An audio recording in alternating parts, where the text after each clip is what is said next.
안녕하십니까 여러분, 반갑습니다. 임병선입니다.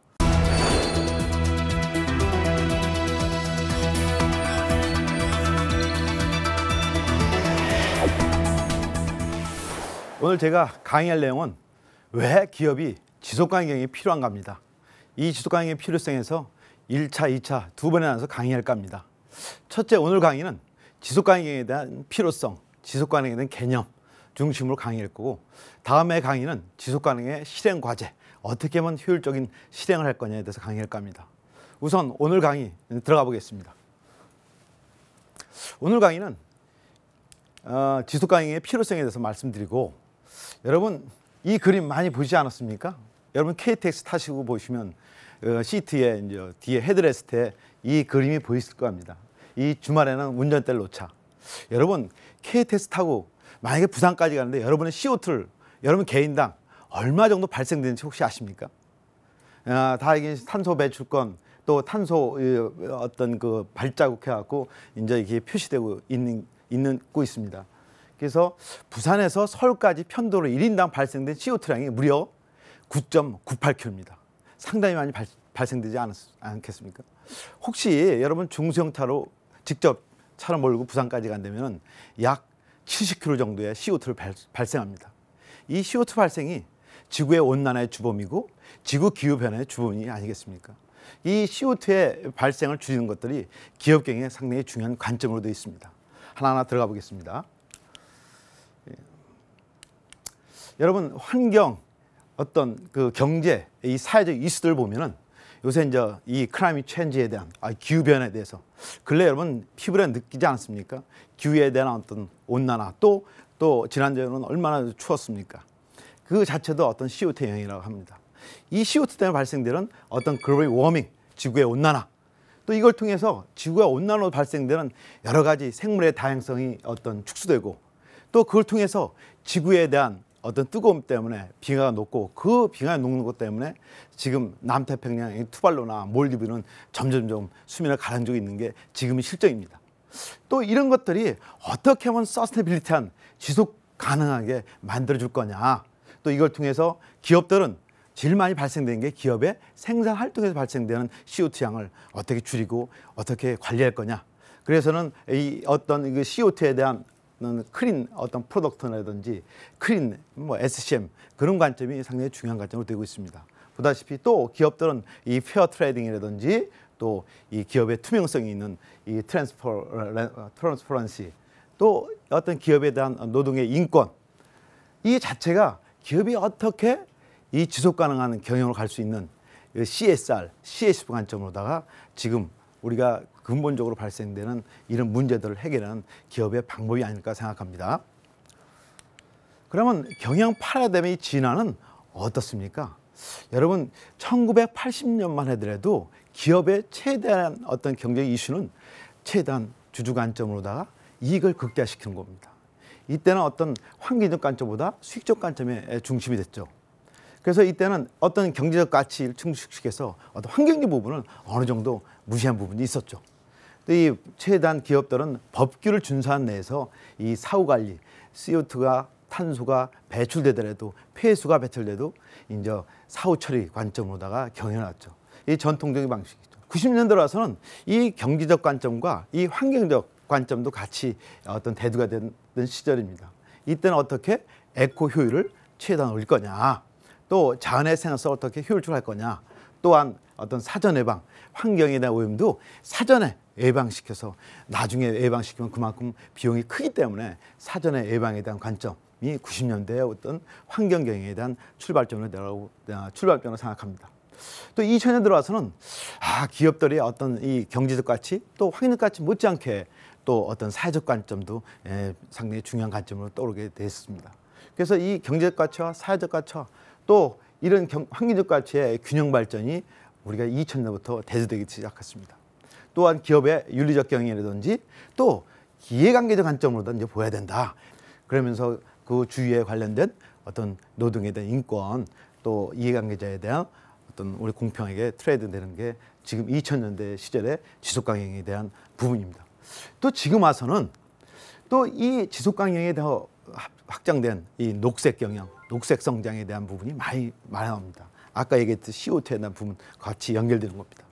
이 녹색 성장 또 이 녹색 경영과 지속 가능 경영 관점으로다가 어떻게 기업이 이 CSR, Corporation Social Responsibility를 가질 거냐, 또 기업이 Create Shared Value, 어떻게 공유 가치를 창출할 거냐, 이게 기업의 가장 중요한 어떤 임무라고 생각합니다. 또 2010년에 이 지속 가능 경영에 대해서 국제 표준화 기구에서 ISO 26000을 정해서 지금 이것도 표준화 작업을 통해서 여러 기업들 확산되고 있는 시점입니다. 크게 이제 7개 범주에 대해서 말씀드리죠. 일단 기업들은 지배구조가 좋아야 됩니다. 지배구조, 투명해야 되는 거죠.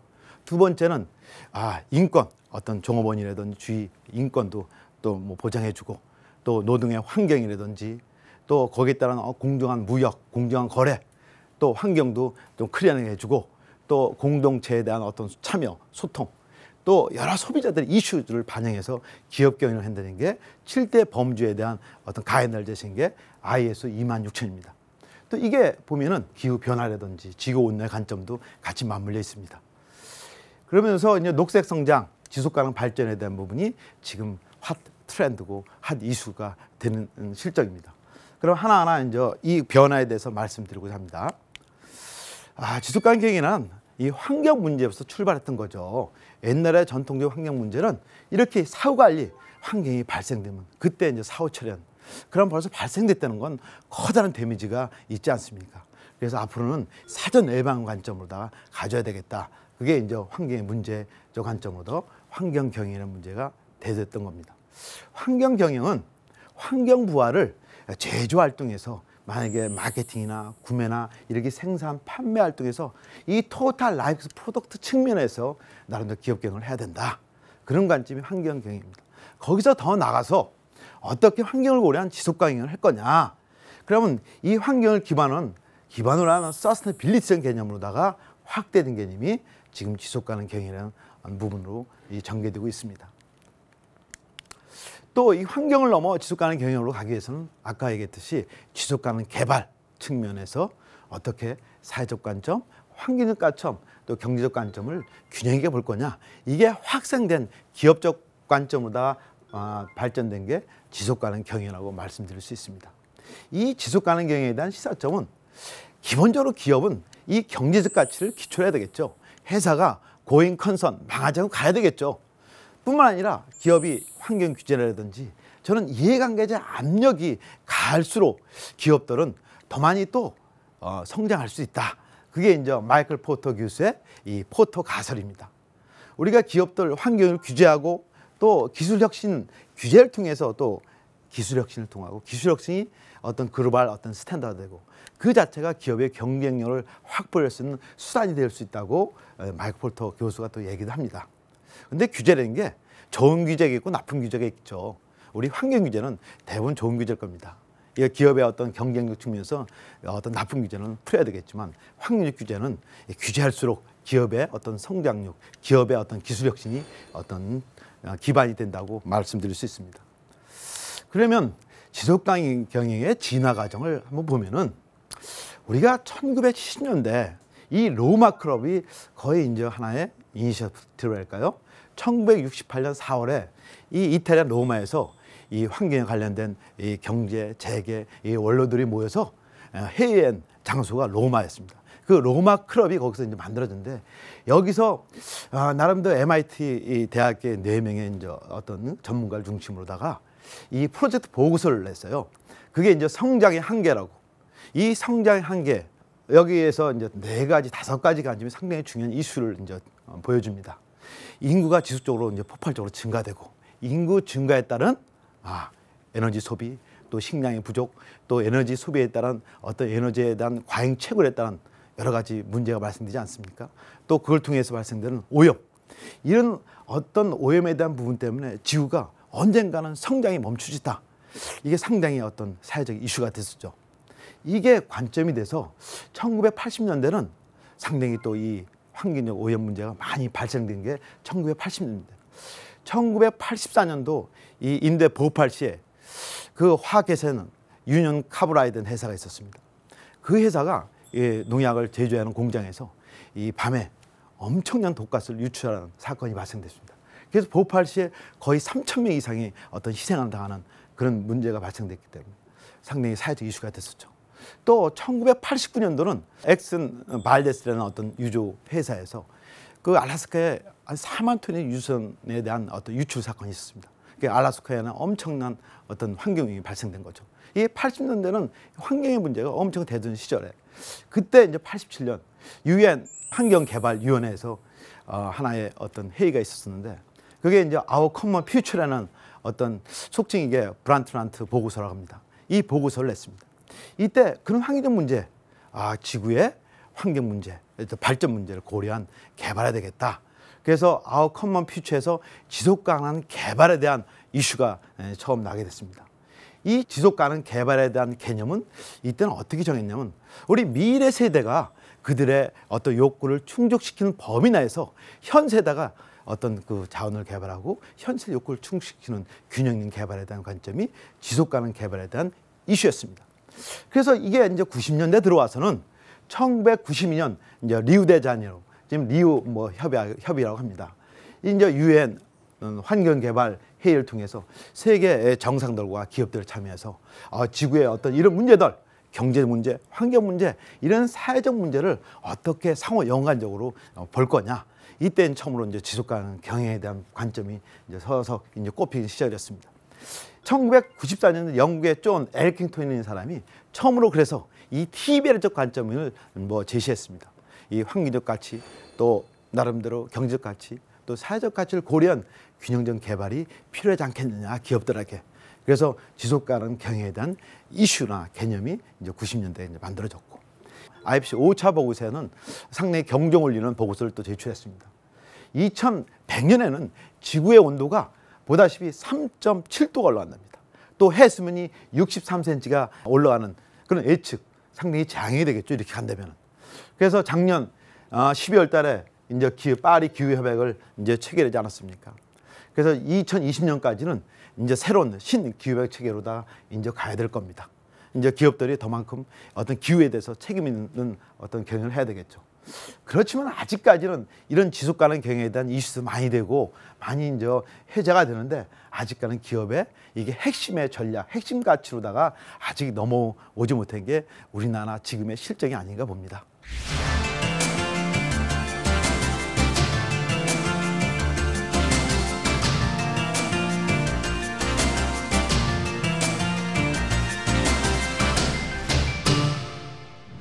그럼 아까 얘기했듯이 신기후협약 체계가 뭐냐? 우리가 1997년대 도쿄 의정서에서 이제 그때 이제 환경에 대한 이제 어떤 그 의정서를 만들어지지 않았습니까? 이때는 1920년까지 어떤 환경을 대응하자. 그래서 이제 이때는 37국의 어떤 선진국만 이제 대응 전략을 세웠는데 특히 이때가 제대로 이제 실행이 안 된 거는 환경에 큰 민감한 중국이나 미국이 이제 여기에 참여하지 않았습니다. 그런데 작년 2015년에는 이제 당사국 195개국이 다 참여하는 새로운 어떤 신기후 체계가 이제 만들어졌습니다. 이때 기후 체계에 대한 목표는 우리가 2020년까지 이제 100조 원을 조달해서 이제 이렇게 어떤 이 환경에 대해서는 계속에 지원하고 또 목표는 우리가 지구의 온도를 최소한 2도 이내, 목표는 1.5도 이하로 낮추겠다. 또 이게 우리는 2030년까지 이 탄소 배출 전망치 BAU죠. 이거 대비 37%를 감축했던 목표를 우리가 저돌적으로 제시했습니다. 이 자체가 신기후협약 체계가 우리한테는 새로운 기회일 수 있습니다. 왜냐? 우리는 석유 한 방울 나지 않는 어떤 국가로서 이 화석연료보다 신재생 에너지가 훨씬 우리는 유리할 수가 있습니다. 그러니까 태양력, 풍력, 수력 이런 신재생 에너지를 집중적으로 투자하고 이걸 통해서 우리는 새로운 어떤 동력을 찾는 그런 어떤 기회로 삼는 게 좋을 것 같습니다. 또한 우리가 여건이 좋습니다. 우리가 이 기후협약이라든지 기후 관련된 우리가 주도적이고 아주 선두 역할을 우리나라가 하고 있습니까? 관련된 기후협약 관련 기구들이 뭐 GCF 우리나라 송대 유치하고 있지 않습니까? 이 기후 관련된 부분은 우리가 주도적으로 역할만 한다면은 우리가 이거에 또 기업들의 좋은 어떤 성장의 모멘텀이 될 거라고 저는 생각합니다. 그러면 이 선도적으로 이런 환경이라든지 이 녹색 또 이런 슬로건을 거는 회사들은 지금 어떻게 하고 있는가? 보다시피 지금은 이 경영 슬로건이 그린 스트래티지입니다. 기존의 어떤 생산 차종, 이 가솔린이나 디젤 중심이 아니라 앞으로는 거의 4분의 3 이상이 전기나 하이브리드 차로 교체한다는 어떤 목표를 갖고 있습니다. 또 GE도 마찬가지입니다. GE도 에코 매지레이션이라고 어떤 환경과 어떤 상승을 결합된 이런 슬로건을 갖고 환경을 키워드로 핵심 전략을 세우고 있습니다. GE는 옛날에 가전제품 회사가 아닙니다. 거의 환경을 고려한 만약에 엔진이라든지 터보 엔진이라든지 발전 설비라든지 또 어떤 크린 관련된 데 엄청 집중을 하고 있습니다. 또 델이라든지 이렇게 IBM이라든지 또 BP도 단순히 석유 회사가 아니라 이런 신재생에너지 관점으로 엄청 노력하고 있습니다. 그래서 BP도 지구 온난화에 극적 대응하는 그런 자세를 채우고 있습니다. 우리나라 삼성도 이제 프렌퍼스트라고 과거에 친환경 제품을 고객에게 친환경 제품을 제공해서 친환경 제품의 어떤 1등으로 가겠다는 게 이제 이 퍼스트 프렌이라는 슬로건을 갖고 있고, 현대도 이제 크린 모빌리티라고 2020년까지는 22개 친환경 제품을 개발하고 라인업 시키고 또 친환경 시장에 2위를 목표로 하고 이런 경영 슬로건을 내고 있습니다. 기업들의 경영자를 보면 이렇게 그린이다, 에코다, 또 지구다, 환경이나 이런 게 대기업들에 대한 주로 메이저 기업들의 어떤 경영전략적인 어떤 이슈입니다. 그럼 지구 환경에 대한 부분, 산업이 어떻게 발전되냐? 우리가 이제 1차 변화, 2차 변화, 3차 변화, 4차, 5차 변화 이렇게 각 가정마다 어떤 산업의 트렌드, 산업의 변화가 있지 않습니까? 지금은 거의 6차 변화로 다 얘기합니다. 6차 변화.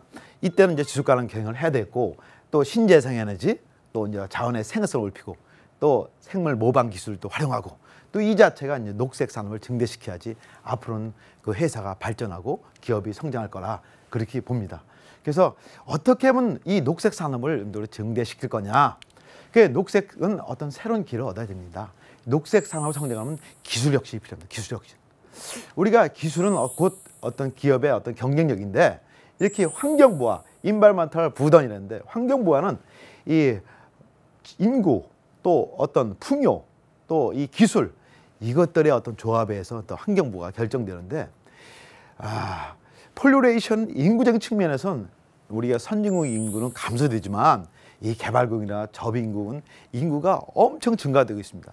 인구가 증가되면은 분명히 그죠? 환경의 오염이 더 심화될 거 아니겠습니까? 그만큼 에너지도 많이 써야 되고 또 소비도 우리가 이 어프런스적인 측면의 어떤 소비도 상당히 증가되고 있습니다.